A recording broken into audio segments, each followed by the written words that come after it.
Hi, my name is Rachel Boyd, and this is my reflection on chapters 3 and 4 of our leadership book. So, the first question related to chapter 3 was to share 4 words that I would like others to describe about my ability to work with colleagues and why. So, on the list of dispositions that were found in chapter 3, one of the words that I felt I would like my colleagues to kind of describe me as, my ability to work with others, is invested. I feel like, if they think I invested, it means they know that I care. Um, I care about the work I'm doing, I care about working with them, and I am giving my all in what I do. My second word is resourceful. Um, I feel like if my coworkers describe me as resourceful, that meant I am able to support others. I want to be able to support others. I can share tools and tips and tricks and help problem solve. Um, and am I able to just provide the resources they need um, to help them grow and feel supported? My third word would be reliable. Um, I would like to be considered reliable because I feel like that, when someone is reliable, they're trustworthy. They will follow through. You can count on them. And I want my colleagues and those I work with to feel like they can count on me, especially as a teacher leader. And my fourth word I would like them to describe my ability to work with others is positive. Just having those positive relationships with my coworkers and a positive mindset. I feel like it's important not to get bogged down in, when other people are having a hard time, being able to not just feed into that negativity, but positively transform it. And like, how can we solve the problem? I hear you. How can we fix this and make it better? So, yeah, those 4 words I would like my colleagues to describe me as. The second question was, what is a metaphor that I would describe me as a teacher leader and why? And there are lots of options, but I decided to go with being a teacher leader is like a gardener. My goal is to help others grow, and not just grow, but like thrive.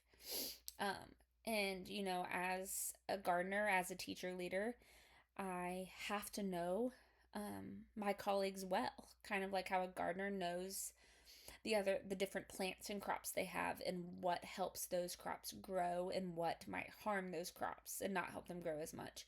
Same thing as a teacher leader, I have to be aware of the strengths and the deficits of others around me and how I can help this individual grow and thrive. And that might be different than how I can help this individual grow and thrive. And so I have to have that knowledge. And then I also have to have the tools to help them grow and thrive, just like a gardener um, maybe has certain soil and plant food and water and proper gardening tools. I have to have those specific tools to be able to help my colleagues and those around me grow.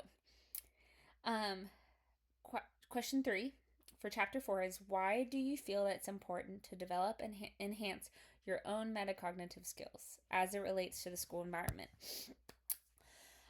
I think there's many reasons why it's important to not just be aware of them, but to continue to just grow them. Is when you are using those metacognitive skills, you are being aware of the things that you know and the skills you can do, as well as the things you can't do. And when you are aware of those, you have room to grow in the things that you're aware you can't do, but you're also able to equip the things you are good at and skilled at, and you can equip those and use those to solve problems.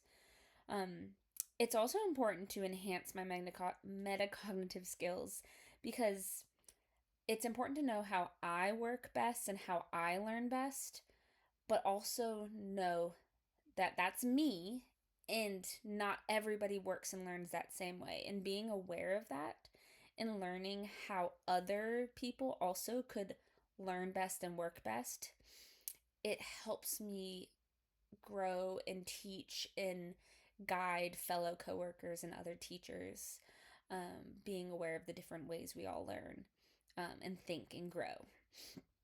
It also allows personally for me better goal setting, better growth, because I am aware of my strengths and my deficits. And so I can um, put on goals that are appropriate for me and are manageable. And I can regularly self reflect when I'm using these metacognitive skills effectively. And then the last question was, what generation are you in? I am a millennial. And what strengths do the other generations possess that make them so unique and valued? I felt like baby boomers, according to that chart in the chapter, the word dedicated stuck out to me for them as really an important strength that makes them valuable. When they are dedicated, these individuals, they put in the work, you can count on them. They have almost like a sacrificial mindset. They are going to work hard and do what they need to do. Um, Gen Xers, the word that stood out to me that I think is valuable for them is they are adaptable, which I think is very valuable because it shows that they're able to be flexible and change, which, especially in today's time, there are constant changes, whether that's with legislature, curriculum, different ways we're teaching things, different strategies, different students coming in. Being able to adapt to those needs is very beneficial. And they're able to work around many obstacles, which I think is very important and encouraging to the team around them as well. They can help problem solve and adapt and change to fit the needs for that year, that class, wherever they may be. Yeah, that's what my response to those questions. Thank you very much.